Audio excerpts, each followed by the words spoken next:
Welcome to another episode of the Prep Coach podcast. What are you drinking? Man, I'm telling you, these are going to be off shelves soon because I'm buying so many. You're not going to be, this is going to be the same thing as the rice flour. You're not going to be able to get them anywhere. They are. What is it? I literally have one a day now, man, because it's the coconut water, but it's the chocolate one. It tastes like Nesquik milk better. And it's 68 carb for 1 litre. It's Okay, 68 it's for 1.6 grams of potassium. Wow. Yeah, it's crazy. I love them. So my client Backstage, when Amy was pumping her up for us, she was mentioning, she said, "Oh, do I need to have the coconut water? I don't know if I like it." And her partner was there, obviously helping her as well. And he goes, "Oh, you got to get the chocolate one. It's the best." There's a new flavour too. So he bought her the chocolate one. I texted him and said, There's a new flavour. Watermelon one's Yeah. good. Watermelon. Mint. Watermelon and mint. They're on special At the right now because they're new.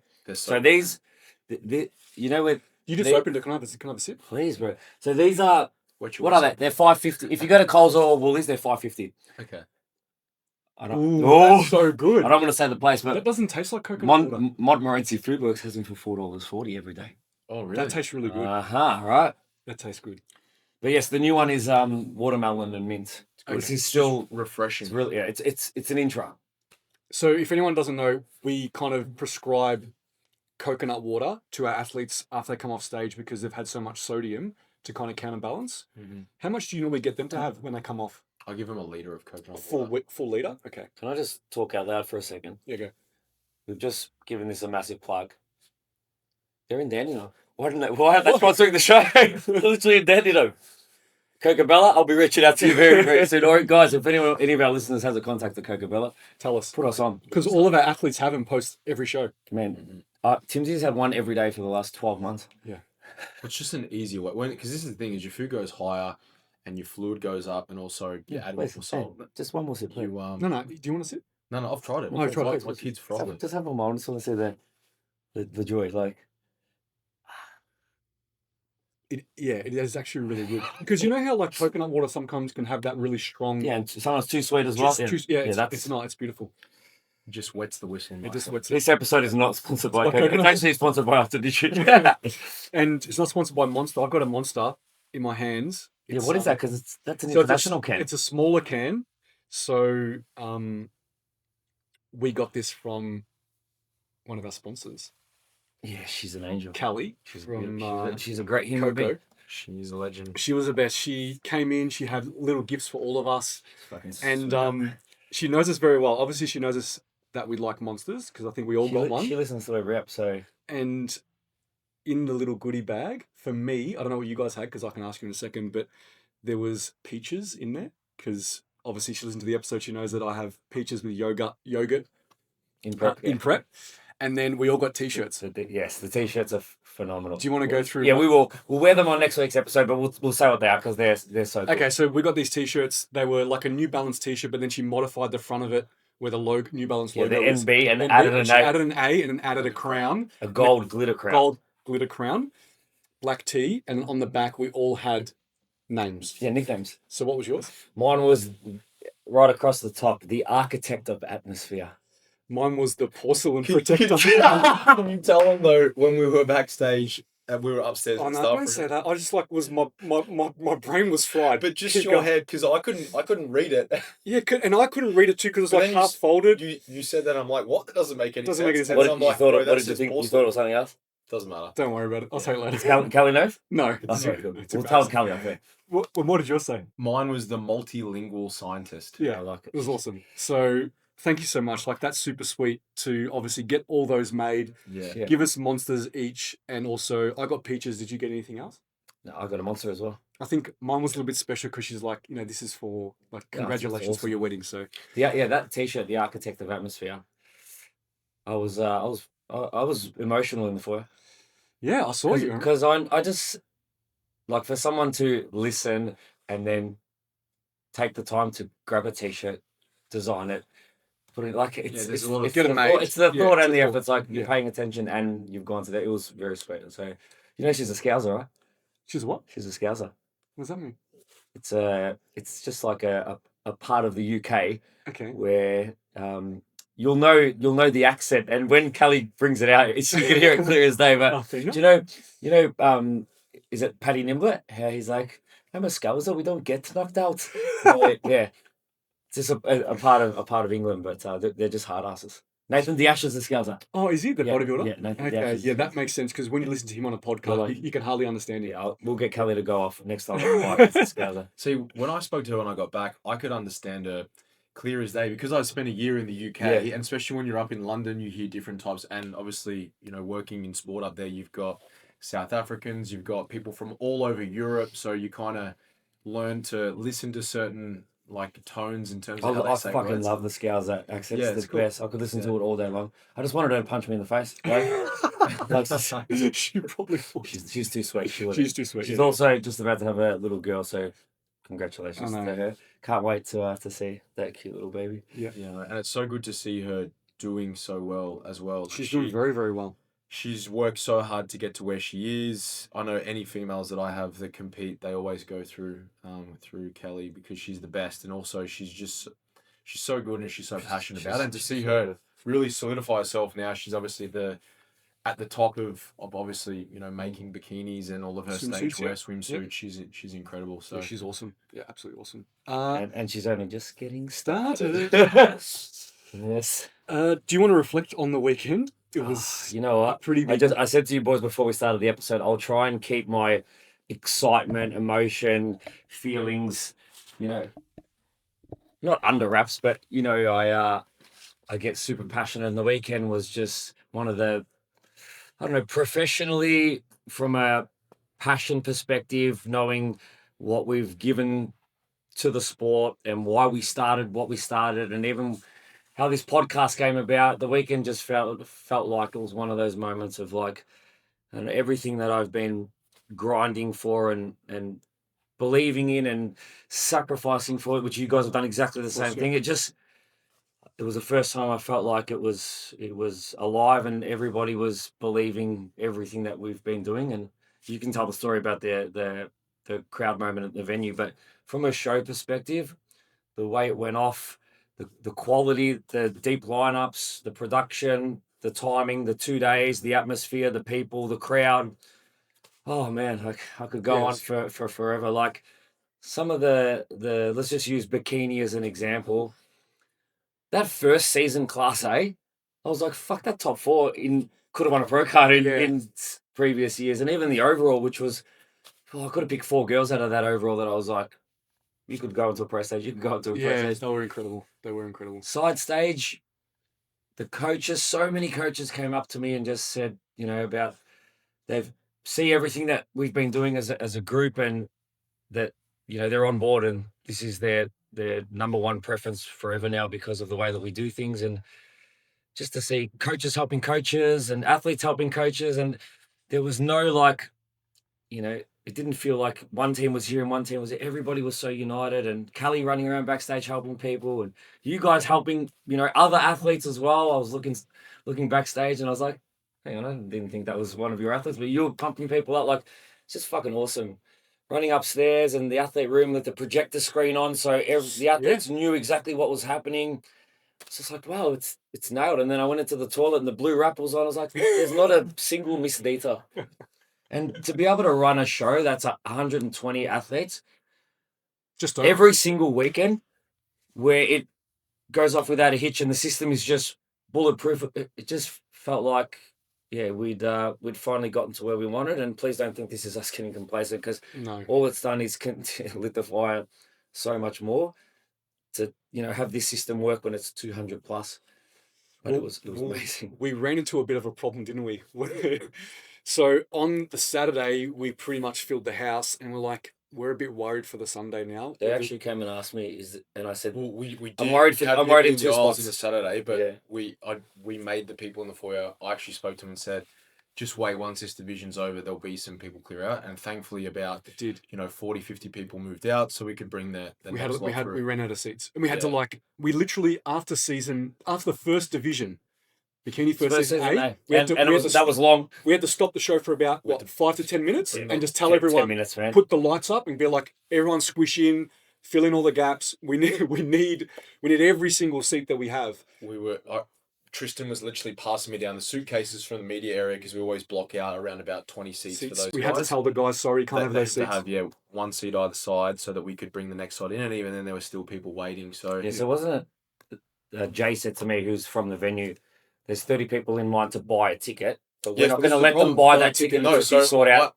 I had I think it was Dom was on the door, and I had actually it was Dom. I said to him and Laura at that point in time. And Laura, I'm like, don't sell any more tickets, just wait, because there was a heap of people trying to get in, and it was full inside, but there were also a couple of people that had a jumper on something or saving it for someone else, and so we literally had to pick seats where people could go, walking up and down the stage to see where there was room, put them in, and then a lot of people just had to wait until bikini was done because we just didn't have a seat.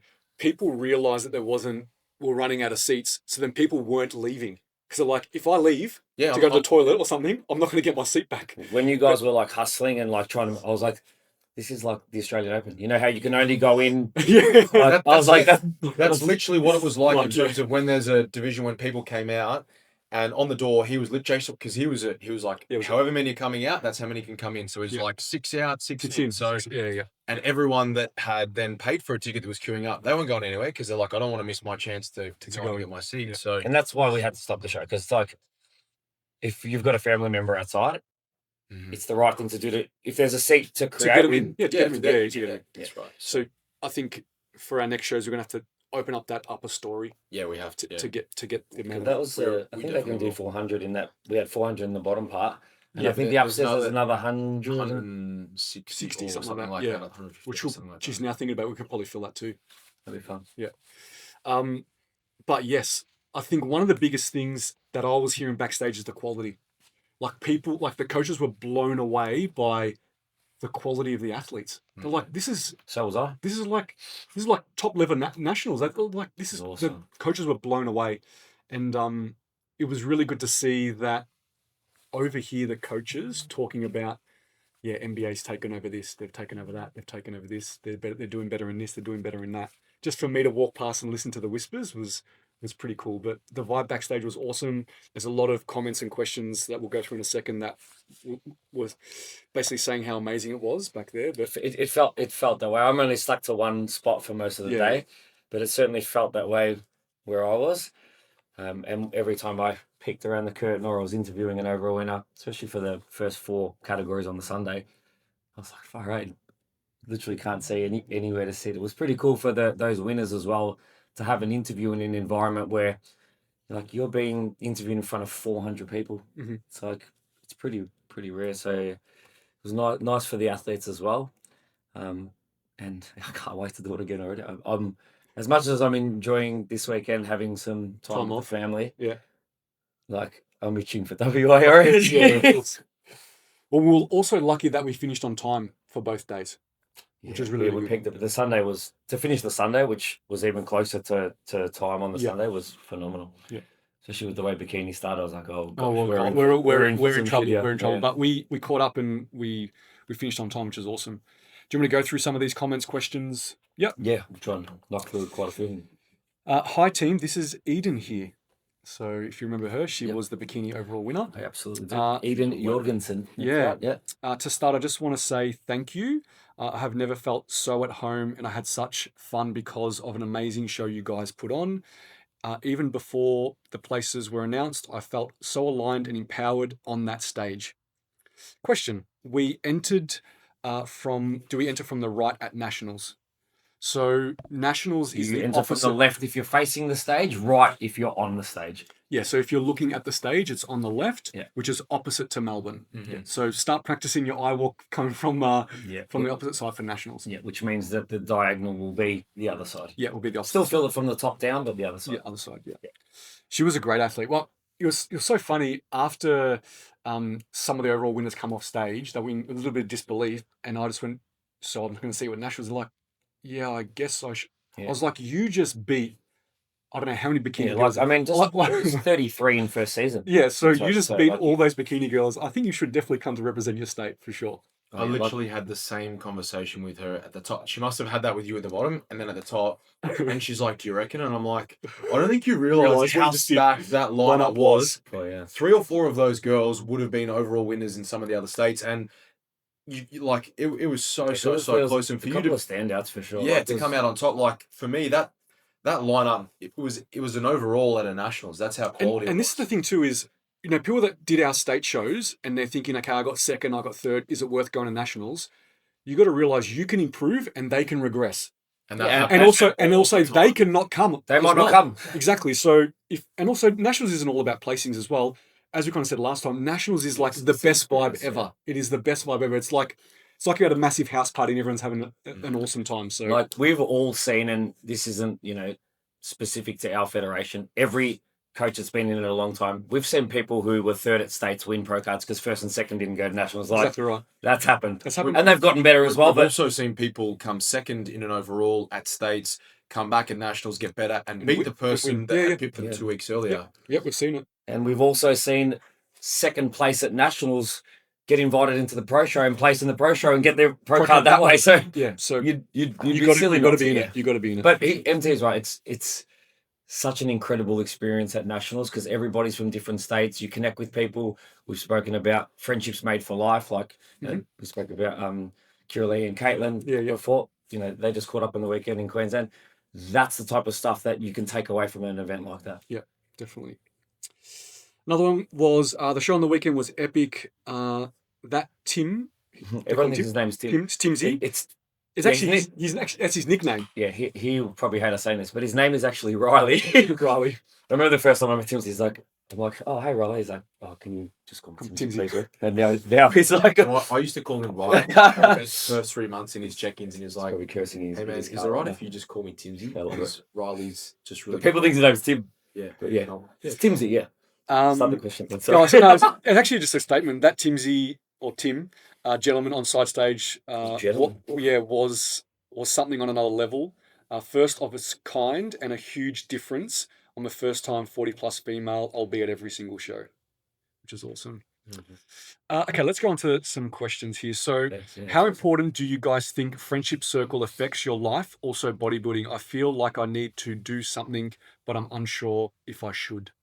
Friendship circle. How does it affect your life and bodybuilding? I mean, I would say it affects both of them in a very similar way. I think ultimately, if you look at it from an athletic perspective, if your circle isn't aligned with you, that's okay. As in they don't have the same hobbies, but they still support you, then that's really all you can ask. But if they're dragging you down, and in a way, if they're stopping you from blossoming, you need to get rid of bad friends, or you'll never meet you. Like if you don't get rid of the wrong friends, you'll never meet the right ones. I think come to a show and see, especially for first season first timers, the family and friends that come to support. You can tell that they don't know anything about bodybuilding, right? For sure. But they're there. They're cheering on. They're getting photos with them. They're giving them so much love and support. So, as you said, they don't need to be bodybuilders, but they just need to support you. Yeah, but if your friends are going down a different path and actually starting to try and involve you in that path and it's dragging you down, of course, then I think, you need to have a hard think about it and remove those. And, the right ones might just be around the corner. But if you have those ones, you're never going to meet the right ones because you're always going to be stuck in that circle. Yeah. And it's people like, oh man, you've changed. I know what you boys think about this. It's like, oh, you've changed. It's like, yeah, man, I have changed from when I was a fucking 18-year-old dickhead. Yeah, I have changed. And I'm fucking okay with that. Like, it's like, thank you for pointing that out. Whereas people like, you hear that a lot. You're different now. You're bodybuilding. You always watch what you eat. Yeah, I am. I'm really looking after myself and I'm really, really happy. Yeah. So if anyone's like calling you out because you've changed and you're doing something positive, that's a red flag. It's an insecurity, but it's also a red flag. It's like your good friends should be like, if I just use Drew, for example, if we did something and it was positive, Drew would be like, you're doing this, this, and this. He doesn't want any bar of it, but he'd be like, it's fucking awesome. Yeah, of course. Yeah, of course. Bang, Anything you want to say on that, Scotty? No, I think viewing it as rather than you've changed, it's evolution. You've evolved. Like where you were, you're going to a level that, is aligned with where you want to be longitudinally. So I don't think you should ever apologize for that. For sure. The old saying, those who matter won't mind and those who mind don't matter. And to think like what you did 10 years ago is how you should be living now. It's not. And in 10 years from now, it'll be different again. So Just move through each phase as it presents, and just again surround yourself with good people. If you look at, I'll just use myself as an example. When I've surrounded myself with great people, that's when everything great started happening for me, and I don't think that that's a coincidence. No. I get monthly check-ins, and until now, I thought this was the norm. What should I do? Monthly check-ins. You ever done monthly check-ins? I mean, maybe for someone, not for a competitor. So Definitely. let's just assume that this is a competitor. No, I haven't. Definitely. No. I personally, I think if you're only making an assessment once a month, even if you're in off season, like I have athletes that send photos once a month, Mhm. but I'm still collecting all the rest of the data. I just think once a month is, it's too long between check-ins to keep ahead of the game. And if you've planned out the next 6, 12, 18 months, and you think checking every 4 weeks is enough, it's not.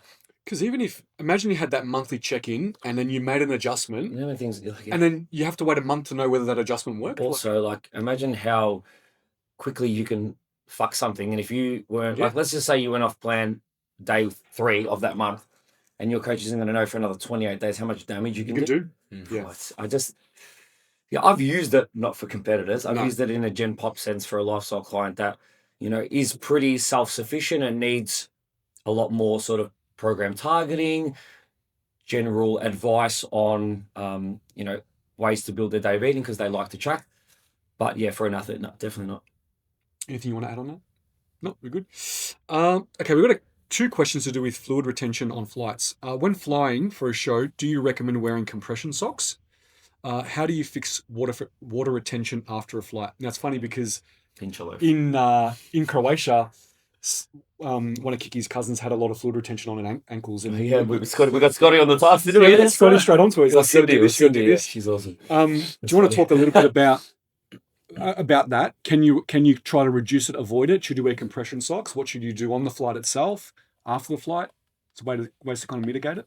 Yeah. So wearing compression socks or leggings, research does show that it definitely does make a difference. Obviously, when you are flying, there's changes in altitude, cabin pressure, things of that nature. But for the most part, a lot of the time, it's people being sat down, and so as a result, a lot of the blood pools in your lower extremities. And so if you sat there for a long period of time, blood can just sit there. So one of the best things that you can do is drink lots of water.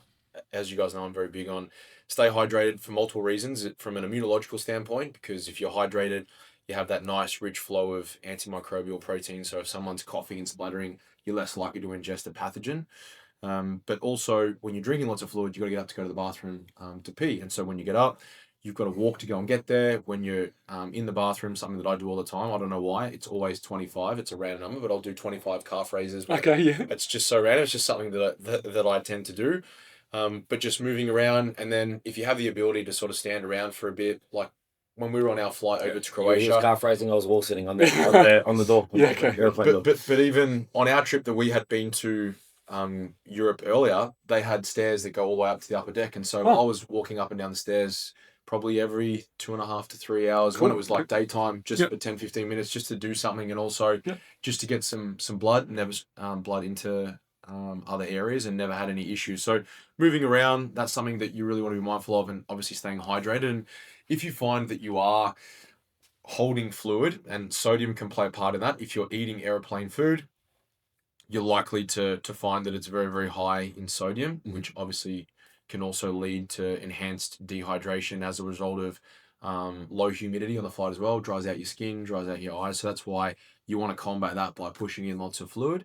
And then if you do get off and you find that you are really, really edema-esque, like you're holding lots of fluid, again, hydrating, sweating if you can, get to the gym, put a hoodie on. Obviously, if you've got a tan, it's a little bit trickier.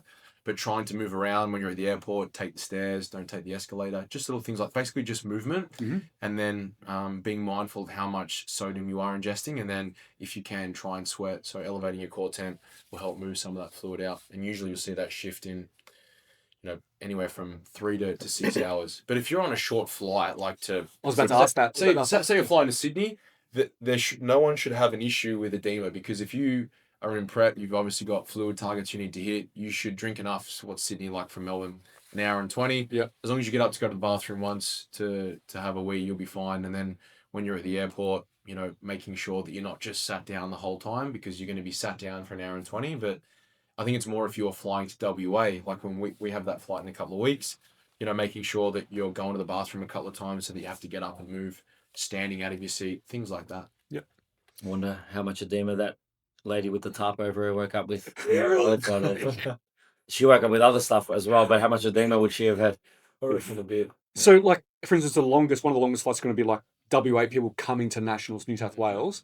Do you think there's any possibility for what's that going to be, about 5 hours, maybe 4 hours? To Sydney, it'd be about 4.5 hours, something like that. I would wear compression For that, leggings. I would wear a couple of pairs of socks. I'd also make a point to, ideally, every probably half an hour, get up, move around, get out of your seat. If you're drinking enough water, again, it helps prevent that anyway, so that you've got to get up to go to the bathroom. But as long as you're doing that, you should be fine. If you've then got the ability to train when you arrive, that will also help, because again, let's say that you're doing an upper body GT session and you have got some blood that's pooling in the lower extremities, you're going to obviously move that fluid out, because you'll stick more blood to where the muscles are working. And even a Bali flight, people are going to Bali for the show in Bali, same thing. Yeah, exactly the same thing, man. Stay away from the Nazi goring. Yeah, and just be mindful of your sodium intake. Do you think it's possible for natties to be competitive in IFBB? Yeah, I reckon we've answered this 10 times. Yeah, yes, we've proven. I mean, you proved it on the weekend. I've proven it. You've proven it. He's done it. Yeah, he's done it. I proved it last season. It's of course, absolutely. Yeah, it's doable. Has anyone won a pro card as a natty? The only last bikini athlete I can remember is that Laura Young. I'm pretty sure she was natty, but that was a couple of years ago. I think there's been a physique guy in the past who's been natty. I think Pete, I have a feeling that Pete Hartwig, I don't know if he's assistant or not, when he won his classic one. Yeah, it's probably hard to judge because in Australia there's not many pro cards given out, so therefore it's harder to get one in general. Yeah, but then per division there's two. There's been it's not some like Ash was pretty close last season. Ash was close, yeah. So it can be done. Yeah, of course, yeah. And if it hasn't, it will be done. Yeah, we'll try. It will be done. We'll definitely try. Look, Jess on the weekend, your client, like she stacked up really, really, really well in that lineup as well, and she was a natural pro for a long time. So like, it can be done. Yeah, she looked awesome, by the way. I had Aki, my Japanese client, who lives. I didn't get to see like. Yeah, so she lives in Northern Territory. Yeah. I wanted to know what the outcome was of the show. She flew to Japan. It's crazy, man. And she ended up getting second for Masters, second for True Novice, and then fourth in the Open. Crazy. Her feedback was she was too lean. Yeah, but we knew that. We knew that because we wanted to get her sharp for the NBA pro show. But again, on that, we're dictated by the glute ham tie-in because you got to get lean enough to see it. Now, sometimes that can make you too lean everywhere else, but there's nothing you can do. And that's actually one thing I said to Jess Jorgo is I know she was getting some feedback from people around her that, you're too hard, you're too lean. I just kept saying to her, we need the glute ham tie-in no matter what. You're not in the conversation without that. So because you can be lean everywhere else, but if you don't, so you just got to keep going. You just got to keep going. And that's always the right move. Sometimes it's a muscle tissue thing, but sometimes it's you just got to get lean. Yeah, I feel like from a muscle tissue perspective, some of the things, like if I use some shows that I've had female competitors at, it's like, I got feedback from, I got an email from the judges, which was typed out from a federation, which was like, get her to come in fuller, as an example, right? Man, I literally had this question here because it must have been a coach wrote it saying, I get judges' feedback and they're saying that my clients are flat or full. How do they know that? Well, they don't because, unless they've judged you the day before or they've seen you, in a previous comp, but every time that I've had feedback like that, I look at my athlete, I was like, man, you were spilled. Like, it's not a fullness issue. What the judges wanted to see was more tissue in a certain area. Exactly right. Yeah. You couldn't be any fuller. You need more muscle tissue. It's an off-season issue. It's a growth thing. It's not, if I had to put another 80 grams of cocoa bombs into you, you would have looked better. There's no tissue where they want to see it. Yeah, it's not a fullness or a flatness I issue. think for the most part, most judges don't have a degree in exercise science and probably haven't prepped hundreds of athletes themselves. So even some of the best judges in the country aren't coaches or haven't been coaching for a very, very long time, so they wouldn't even know. And actually, even if I saw someone on stage and I coach a lot, I wouldn't know if someone's flat or full because I didn't see their progress photos leading So up no to the check-in peak. pics. You've got So no how- context on what their peak week was. You don't know what they look like, flat or full. Are they flat? Are they full? Are they spilled? I've got no idea, but I know that maybe they need more tissue here, or they So I need think- this to pop more, or they need to be more conditioned here. I should be using the words like that when I'm giving judges feedback, not you look flat, Yeah, you coming look full. full, you're spilled, because it gives. Yeah. Also, It confuses people. It confuses people, Yeah. so the judges probably shouldn't be using those terminologies to explain what they really want to see. Yeah. But also, too, is if the athlete does get that kind of feedback, their coach should know what that means. For sure. Yeah. But it's still confusing. Yeah, I've and never I seen think you this. should be able to. You should be able to look at a physique, and if you can see there's a lot of pop in the top half, like top half's great, got a lot of pop there, but maybe just fill out a little bit more through the hamstrings and the glutes. Well, you can't fucking do that. Like, it doesn't work like that because there's not enough tissue there to push against it, which is when sometimes if you get feedback like that, for me, I find that really frustrating because I'm like, you don't understand what you're actually saying. The intentions are right, but what you're trying to say, what you should say is, we need more tissue there. Yeah, well, we need you to show the hamstrings more. For me, I don't I actually mean, think it is really that difficult to differentiate if someone is flat or full or spilled. For the most part, if someone's spilled, one of the first areas that you're going to see it is in the midsection. Midsection. So you can see, okay, a little bit washed out there through the midsection. Most of the time, you'll still get a decent amount of pop from the upper, but you're not going to see someone spilled through their glutes or spilled through their hamstrings. It doesn't tend to work like that. You'll see fluid in that interstitial space in that midsection. You're not really necessarily going to see it in the glutes or the hamstrings. So it's usually a tissue area, but sometimes you can see someone, they do look flat because vascularity is not that high. They just don't look like they have that pop. But there is a threshold for what you can put in. As you said, an extra 80 grams of carbohydrate isn't going to be, the golden goose that solves all these problems. It's most of the time it's tissue. Could also be a conditioning issue as well. 100%, for sure. Yeah, you may say they're flat, but actually they're just not lean enough.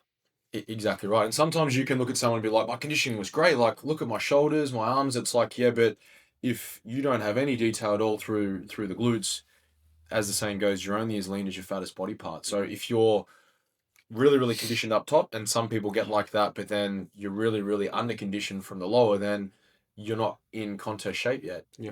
Depending on the division that That's the you're next competing for. t-shirt. You're only as lean as your fattest body part. That's a good one. Like a perfect example of that is if we look at Ash's season, her feedback was come in fuller to further exaggerate your glute hamstring tie. We went the other way. We tried to get leaner because getting fuller was not going to make it come out more. It needed some lower development to. You need a tissue And there. pulling off fat mass to help at least show what you do have. Sure. Yeah. But it's always a constant, give and take. Is it worth? That's why sometimes you've got to weigh out. If you keep digging for that last bit of conditioning, is it worth it if it means degrading some of the size that you do have? And that's the art of coaching and knowing, what way do you want to go. So I think, as you said, your coach should be able to identify and be able to explain that. Yeah. Okay. Why do you think the NBA bikini criteria has changed with the winners now having way less muscle than in the past, especially through the shoulders?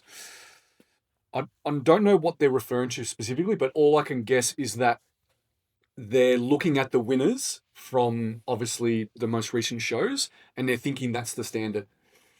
You need to always refer back to like the pro winners, and that's kind of the standard that we're looking for. So if we look back at season C last year, obviously was Amanda, and then season A for this most recent year, the pro winner was Amanda